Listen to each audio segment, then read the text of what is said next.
முள் குத்திவிட்டது என்று முள்ளை குறை கூறாமல், தவறான இடத்தில் காலை வைத்துவிட்டோம் என பாதையை மாற்றுபவர்களே புத்திசாலிகள். அன்பும் பணமும் ஒரு வகையில் ஒன்றுதான். கொடுப்பது எளிது, திருப்பி பெறுவதில்தான் இருக்கிறது கஷ்டமே. எதிரி ஆவதற்கு தைரியம் இல்லாதவனே துரோகி ஆகி விடுகிறான்.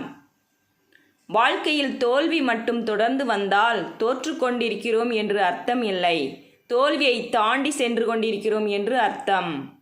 வாழ்க்கையில் விலை மதிக்க முடியாத அனுபவங்களை கற்றுக் கொடுப்பது பாடசாலையோ கல்லூரியோ அல்ல, பணமில்லா வாழ்க்கையும் பசித்த வயிறும் தான். என்னதான் எவ்வளவுதான் நல்லது செய்தாலும் ஏதோ ஒரு விதத்தில் கெட்டவராகத்தான் சித்தரிக்கப்படுகிறோம்.